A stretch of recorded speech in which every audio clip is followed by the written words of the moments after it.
Hello everyone, welcome to channel Prabhavi competition hub. तो आज के इस वीडियो में हम बात करेंगे ज्योग्राफी का लास्ट टॉपिक, ठीक है, जो कि है डिजास्टर मैनेजमेंट। ये इस बुक के ज्योग्राफी का लास्ट टॉपिक है, ठीक है। तो चलिए स्टार्ट करते हैं। हमारा पहला टॉपिक है natural disaster. First question is elements of circumstances in the natural environment that है potential to cause harm to people और प्रॉपर्टी और बोथ आर नोन एज। तो एक ऐसा नेचुरल फेनोमेनन जिसकी वजह से क्या होता है कि उसके पास इतना पोटेंशियल होता है जो कि वो पीपल और प्रॉपर्टी या फिर एनिमल्स को सबको वो हार्म कर सकता है, ठीक है। उसको हम लोग क्या बोलते हैं, नेचुरल हजार्ड, ठीक है, natural hazards. Which type of disaster is known as an event that is caused by the natural forces of the earth where great damage and sometimes loss of life occurs. तो hazards में क्या होता है कि life का loss नहीं होता है, ठीक है, लेकिन डिजास्टर में क्या होता है कि उसमें लाइफ का भी लॉस होता है। इसका रीज़न होने का क्या है कि नेचुरल फोर्सेस है, कि साइक्लोन आता है, ठीक है।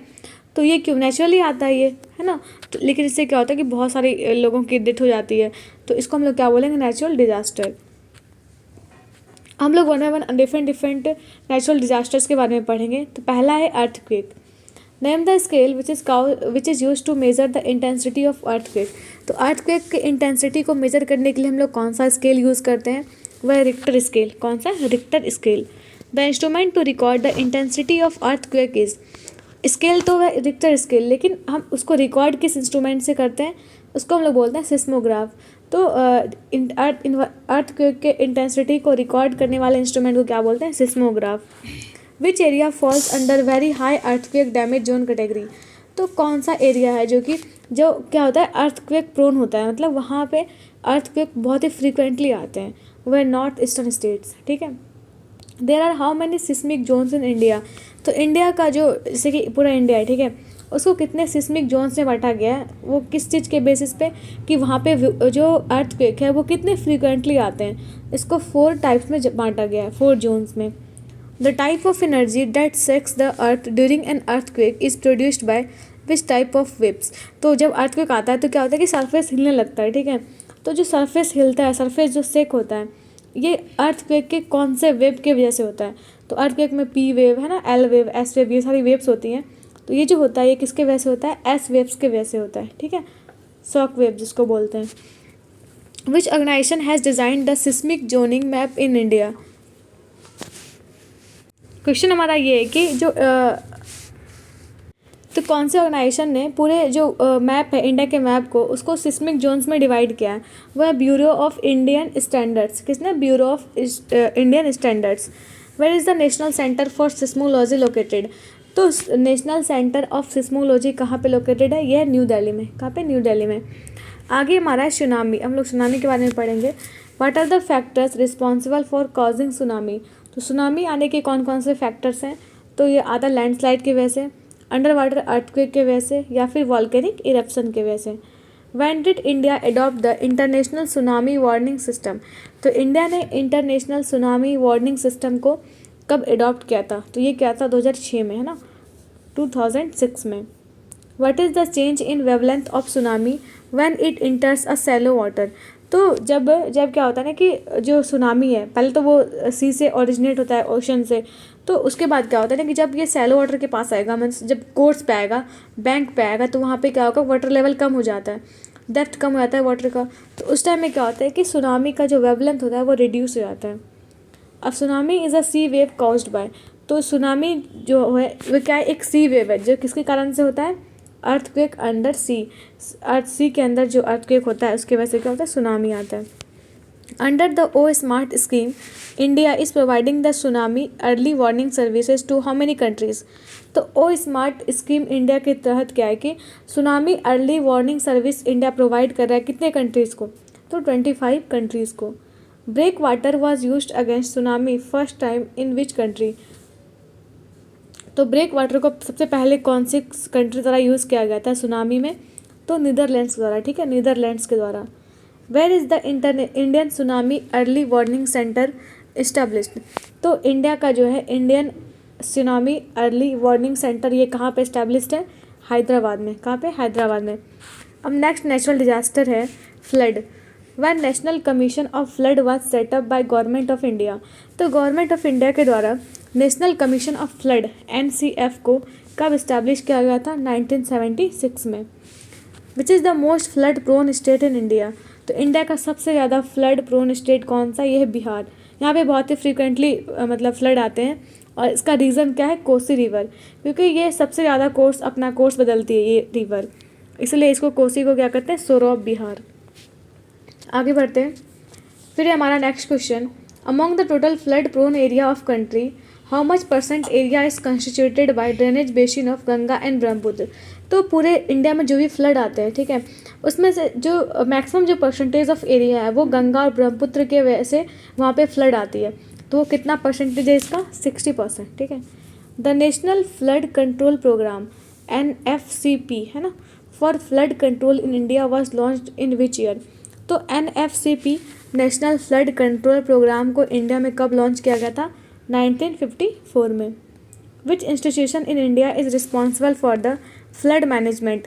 तो फ्लड को मैनेज करने के लिए कौन सी इंस्टीट्यूशन रिस्पॉन्सिबल है इंडिया में? सेंट्रल वाटर कमीशन, CWC, ठीक है। Which is the nodal agency that performs flood forecasting in India? तो कौन सी एजेंसी है जो कि ये फोरकास्ट करती है कि कौन से एरिया में फ्लड आएगा, है ना, फिर उस जगह को फिर खाली कराना, ये सारा जो काम आता है किसका? ये CWC का, मीन्स सेंट्रल वाटर कमीशन का। और ये किसके अंडर आता है? Under ministry of Jal Shakti. Which Himalayan state of India is not covered under flood forecasting system? तो जितने स्टेट्स को फोरकास्ट करना होता है फ्लड के लिए, पहले से बताना होता है, उसमें से कौन सा स्टेट नहीं आता है? हिमाचल प्रदेश, ठीक है। यहाँ पे फ्लड नहीं आता, इस वजह से यहाँ पे कोई फोरकास्टिंग सिस्टम के अंदर ये नहीं आता है। अगला हमारा नेचुरल डिजास्टर है landslides. What are the factors responsible for causing landslide?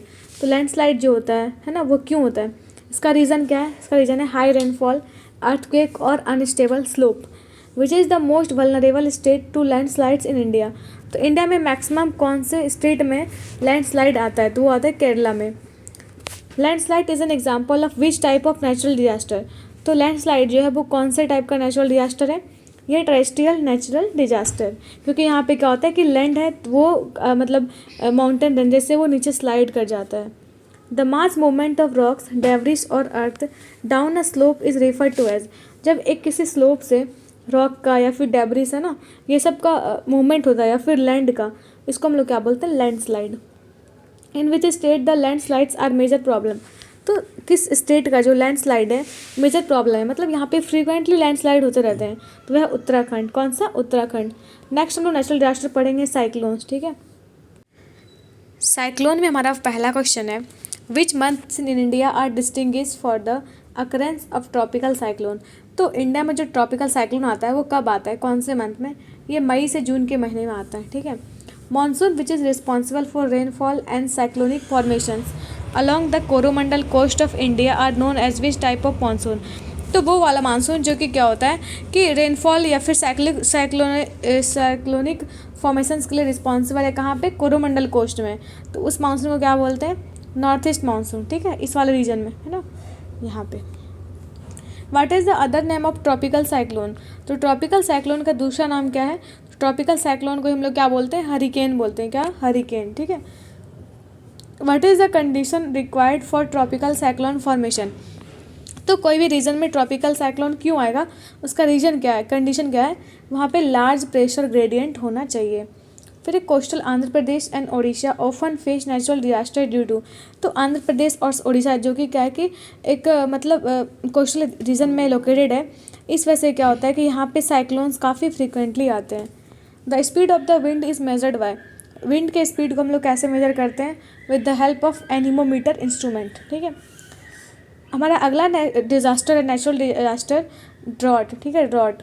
Name the natural hazard in which there is a scarcity of water due to insufficient precipitation and excessive rate of evaporation? तो कौन सा natural hazard है जो कि आता है क्यों? Flood जो आता है वो क्यों आता है? जब वाटर का अमाउंट ज़्यादा हो जाता है, ठीक है, वाटर सरप्लस। लेकिन ड्रॉट कब आता है? जब वाटर का जो अमाउंट है वो बहुत कम हो जाता है, ठीक है। तो ये क्यों आता है ड्रॉट? ये अमाउंट लेस वाटर की वजह से आता है। The major drought prone areas of the country are? तो मेनली जो ड्रॉट आते हैं वो कौन कौन से एरियाज़ में आते हैं? सौराष्ट्र, कच्छ और विदर्भ, ठीक है। Meteorological drought means? तो मेट्रोलॉजिकल ड्रॉट का क्या मतलब है? डेफिशिट रेनफॉल मतलब रेनफॉल में कमी, ठीक है, रेनफॉल में कमी की वजह से जो ड्रॉट आता है उसको हम लोग क्या बोलते हैं, डेफिशिट रेनफॉल। उसके बाद है central arid zone research institute, है ना, जिसको CAZRI बोलते हैं शॉर्ट में। ये कहाँ पे लोकेटेड है, ये जोधपुर में। जोधपुर कहाँ पे, राजस्थान में, ठीक है। आगे बढ़ते हैं, हमारे यहाँ पे ड्रॉट्स का टाइप दिया हुआ है, उसके बारे में कुछ डिस्क्रिप्शन लिखा हुआ है, ठीक है। तो पहला है मेट्रोलॉजिकल ड्रॉट। इसमें क्या होता है, यहाँ पे मतलब बहुत टाइम तक क्या होता है, रेनफॉल नहीं होता है, ठीक है, और mall distribution of the same over the time and space. फिर एग्रीकल्चर ड्रॉट, ये क्यों होता है, ये होता है सॉइल में मॉइस्चर की कमी की वजह से, है ना, और ताकि है ना वहाँ पे क्या होता है कि कोई भी क्रॉप्स नहीं हो पाता है, ठीक है, इस वजह से क्या होता है कि वहाँ पे एग्रीकल्चर ड्रॉट आ जाता है। फिर है हाइड्रोलॉजिकल ड्रॉट। इसमें क्यों होता है, it results when the availability of water is in different storages and reservoirs like aquifers, lakes, reservoirs etc falls below the precipitation can replenish. तो जब किसी एरिया में लेक्स या फिर वेल है, वहाँ पे वाटर लेवल इतना कम हो जाता है कि वहाँ से एवापोरेशन पॉसिबल नहीं है, और जब वाटर एवापोरेट नहीं होगा तो उसका प्रेसिपिटेशन नहीं होगा, इस वजह से बारिश भी नहीं होगी। फिर ecological drought, when the productivity of a natural ecosystem fails due to the shortage of water and a consequence of ecological distress damages are induced in the ecosystem। Ecological drought में क्या होता है कि यहाँ पे एक नेचुरल इकोसिस्टम में water की शॉर्टेज की वजह से वो उसका इम्पैक्ट है बाकी डिफरेंट प्लांट्स, डिफरेंट एनिमल्स जो भी उस पर डिपेंडेंट है उस पर भी पड़ता है। जैसे कि अगर प्लांट है, ठीक है, प्लांट ही नहीं होगा तो फिर ह्यूमन बींग को खाना नहीं मिलेगा, ठीक है, या उसके बाद क्या होगा कि ह्यूमन बींग जिसको डोमेस्टिकेट कर रहे हैं उसको भी खाना नहीं मिलेगा। तो इस तरीके से पूरा इकोसिस्टम इम्बैलेंस हो जाता है। अगला हमारा टॉपिक है डिजास्टर मैनेजमेंट। डिजास्टर्स को तो हम लोग रोक नहीं सकते लेकिन इसका मैनेजमेंट इज़ पॉसिबल, ठीक है। तो पहला क्वेश्चन है, what is the process of planning for and responding to natural disasters known as. तो एक ऐसा प्रोसेस जिसमें क्या करते हैं, हम डिजास्टर को कैसे मैनेज कर सकते हैं उसके लिए प्लानिंग करते हैं, और कौन कौन सी मैनेजमेंट फैसिलिटीज़ प्रोवाइड किया जानी चाहिए ताकि क्या हो कि डिजास्टर मैनेज हो जाए, उसको हम लोग क्या बोलते हैं, disaster management. Where is Indian meteorological department located, मतलब IMD जो है इसका हेडक्वार्टर कहाँ है, ये है न्यू दिल्ली में, ठीक है, Indian meteorological department. Where is India's first disaster management training institute. तो इंडिया का पहला डिजास्टर मैनेजमेंट ट्रेनिंग इंस्टीट्यूट जो है वो कहाँ पे खोला गया, लातूर, महाराष्ट्र में।